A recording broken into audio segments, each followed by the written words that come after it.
August 1 supreme കോടതി വിധിക്കെതിരെ സമർപ്പിച്ച പുനഃപരിശോധനാ ഹർജികൾ തുറന്ന കോടതിയിൽ പോലും പരിഗണിക്കപ്പെടാത്ത സാഹചര്യത്തിൽ 2024 ഡിസംബർ 10 മനുഷ്യാവകാശ ദിനത്തിൽ സെക്രട്ടേറിയറ്റ് മുതൽ രാജ്ഭവൻ വരെ നീതി തേടുന്ന 10,000-കണക്കിന് മനുഷ്യർ നടത്തിയ പ്രതിഷേധ സമരം നഗരത്തെ അക്ഷരാർത്ഥത്തിൽ പിടിച്ചു കുലുക്കി. സമരത്തിന്റെ രൂപം മാറും,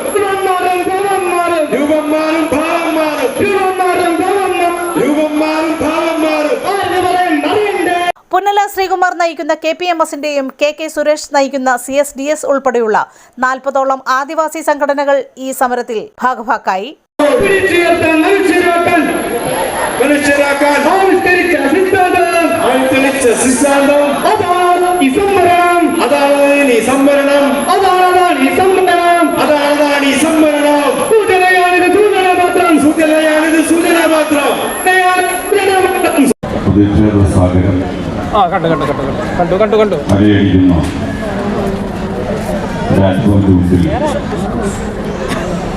ദളിതാദിവാസി സംയുക്ത സമിതിയുടെ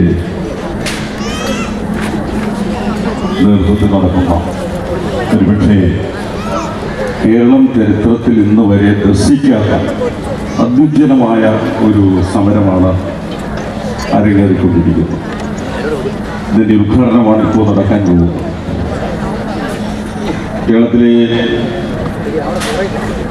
30-ലധികം പട്ടിക വിഭാഗ സംഘടനകൾ ഒന്നിച്ച് കൈകോർക്കുകയും ആ കൈകോർക്കുന്നതിനോടൊപ്പം അതിന് നേതൃത്വം വഹിക്കുവാൻ KPMSന്റെ ആരാധനായ നേതാവ് ശ്രീ പുന്നല ശ്രീകുമാർ തയ്യാറാവുകയും ചെയ്ത സാഹചര്യത്തിൽ കേരളത്തിൽ പട്ടിക വിഭാഗങ്ങളുടെ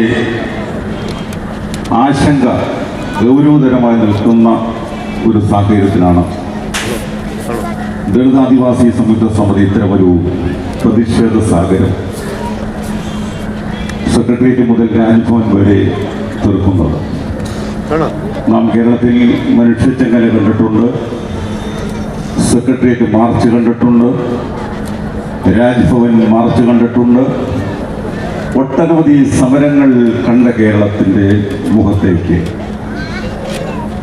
ഇന്നത്തെ ഈ സാഗരം ചരിത്രത്തിൻ്റെ ഏടുകളിൽ തങ്കലിപികളാൽ എഴുതപ്പെടുന്ന ഒരു സുദിനമായി മാറിയിട്ടുണ്ട് എന്നുള്ളതിൽ യാതൊരു തർക്കവുമില്ല.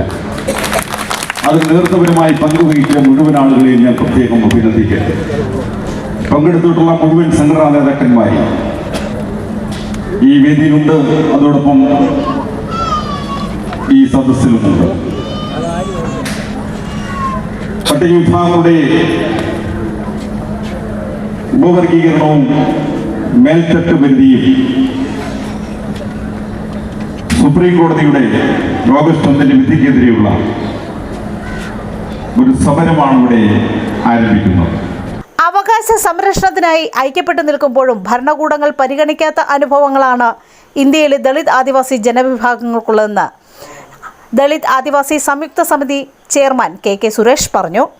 ഓഗസ്റ്റ് മാസം 1-ാം തീയതി ഭാരതത്തിൻ്റെ പരമോന്നത നീതിപീഠമായ സുപ്രീം കോടതി ഒരു വിധി പുറപ്പെടുവിക്കുകയുണ്ടായി.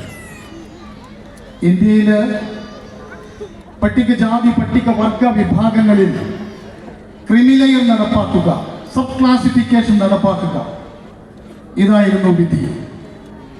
ഈ വിധി നടപ്പാക്കുന്നതിനും പട്ടികജാതി പട്ടികവർഗ വിഭാഗങ്ങളെ കണ്ടെത്തുന്നതിനും അതാത് സ്റ്റേറ്റ് ഗവൺമെൻറ്റുകൾക്ക് ഉത്തരവ് കൂടി നൽകിക്കൊണ്ടുള്ള ഇന്ത്യൻ ഭരണഘടനയുടെ വിരുദ്ധമായ ഒരു വിധിയാണ് പുറപ്പെടുവിക്കുകയുണ്ടായത്.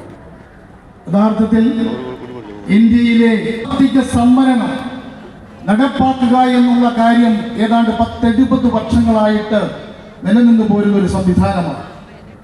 ഇന്ത്യയിൽ സാമ്പത്തിക സംവരണം നടപ്പാക്കുവാൻ എതിരായി നിൽക്കുന്നത് ഇന്ത്യയിലെ പട്ടികജാതി പട്ടികവർഗ വിഭാഗങ്ങളാണ്.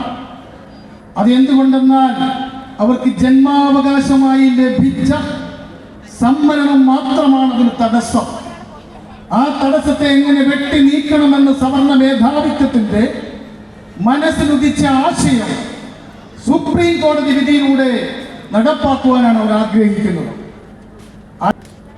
ഇന്ത്യൻ ഭരണഘടനയുടെ 431 വകുപ്പ് പ്രകാരം ഇന്ത്യൻ രാഷ്ട്രപതിക്കാണ് പട്ടികജാതി വിഭാഗങ്ങളെ നിർണ്ണയിക്കാനുള്ള അവകാശമുണ്ട്.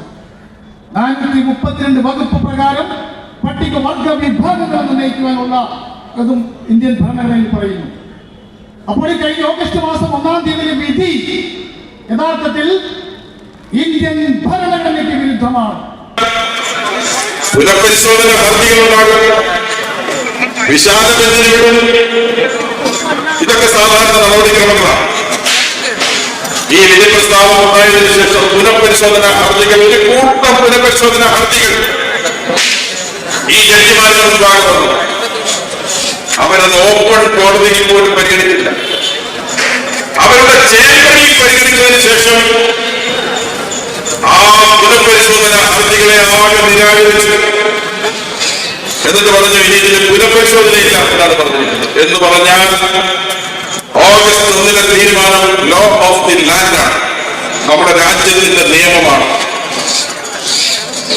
കഴിഞ്ഞ ദിവസം നമ്മുടെ സംസ്ഥാന കമ്മിറ്റി അവർക്ക് പോലീസ് ഡിപ്പാർട്ട്മെന്റിൽ മിനിസ്റ്റീരിയൽ സ്റ്റാഫിലേക്ക് ഇന്റർവ്യൂവിൽ കോൾ ലെറ്റർ വന്നിരിക്കുന്നു.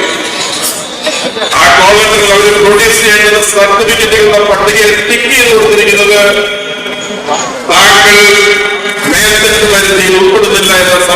പാർശ്വവൽകൃത വിഭാഗങ്ങളുടെ സാമൂഹ്യ പുരോഗതിക്ക് അടിസ്ഥാനമാകേണ്ടുന്ന സാമൂഹിക സാമ്പത്തിക ജാതി സെൻസസിന് വേണ്ടിയുള്ള പരിശ്രമങ്ങളുടെ തുടർച്ചയാണ് ഇതെന്നും പിന്നോക്ക വിഭാഗങ്ങളുടെ സാമൂഹിക സാമ്പത്തിക ആവശ്യങ്ങളെയും സംബന്ധിച്ച് ഉൾക്കാഴ്ച പകരുന്ന വിവരശേഖരണം ഈ പ്രശ്നങ്ങളുടെ ആകെ പരിഹാരത്തിനും തുടർ നടപടികൾക്കും അത്യന്താപേക്ഷിതമാണെന്ന് ദളിത് ആദിവാസി സംയുക്ത സമിതി ജനറൽ കൺവീനർ പുന്നല ശ്രീകുമാർ പറഞ്ഞു.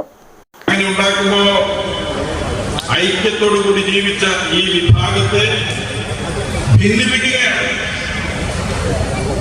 അതിലൂടെ സംഭവിക്കുന്നത് നമ്മുടെ നാട്ടിൽ പട്ടിക വിഭാഗങ്ങൾ നാളിതുവരെ പുലർത്തിയ ഐക്യമില്ലാതെയാകുന്നു.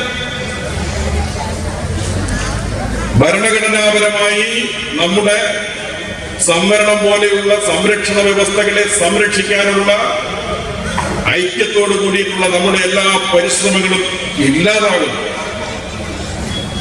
ആ ഒരു സാഹചര്യത്തിന് കേരളം വേദിയാകാൻ പാടില്ല എന്നതാണ് ദളിത് ആദിവാസി സംയുക്ത സമിതിയുടെ ഖണ്ഡിതമായ. ഓഗസ്റ്റ് മാസം 1-ാം തീയതി ബഹുമാനപ്പെട്ട സുപ്രീം കോടതി 7-അംഗ ഭരണഘടനാ ബെഞ്ചിൻ്റെ ഒരു വിധി പ്രസ്താവം ഉണ്ടായിരുന്നു. സംവരണവുമായി ബന്ധപ്പെട്ട വിഷയമാണ്. അതിൽ തീർച്ചയായിട്ടും ഇന്ത്യയിലെ പട്ടികജാതി പട്ടികവർഗ വിഭാഗങ്ങൾ ഭരണഘടന അധിഷ്ഠിതമായിട്ട് അവർക്ക് ലഭിച്ചുകൊണ്ടിരുന്ന സംവരണത്തെ ഹനിക്കുന്ന തരത്തിലേക്കായിരുന്നു ആ വിധി എന്നുള്ളതാണ് യാഥാർത്ഥ്യം.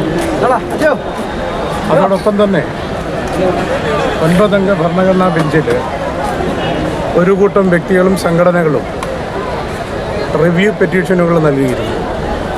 നിർഭാഗ്യവശാൽ 9-അംഗ ഭരണഘടനാ ബെഞ്ചും ആ പെറ്റീഷനുകൾ ഒന്നും തന്നെ തുറന്നു നോക്കാതെ നിരുപാധികം തള്ളിയിരിക്കുന്ന സാഹചര്യമാണ്.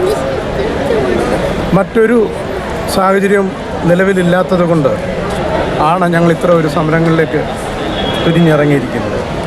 അതിൻ്റെ അകത്ത് പറഞ്ഞിരിക്കുന്നത് വിധി പ്രസ്താവത്തിൽ ആ സംസ്ഥാനങ്ങൾക്ക് വിധി നടപ്പിലാക്കാം എന്നുള്ളതും സംവരണത്തിൻ്റെ അകത്ത് സംവരണം ഉപവർഗീകരണവും മേൽത്തട്ട് പരിധി നിശ്ചയിച്ചിരിക്കുന്നു. ക്രീമി ലെയർ സംവിധാനം വന്നു കഴിഞ്ഞാൽ നാളിതുവരെ പട്ടികജാതി വർഗ വിഭാഗങ്ങൾ അനുഭവിച്ചുകൊണ്ടിരുന്ന സംവരണത്തിൽ ഇനി ദീർഘകാലം തുടരാൻ കഴിയുകയില്ല എന്നുള്ളതാണ് യാഥാർത്ഥ്യം. അക്ഷരാർത്ഥത്തിൽ ശക്തി പ്രകടനമായി മാറിയ പ്രതിഷേധ സാഗരം വരാൻ പോകുന്ന രാഷ്ട്രീയ സമവാക്യങ്ങളുടെ സങ്കലനമായി കാണാവുന്നതാണ്.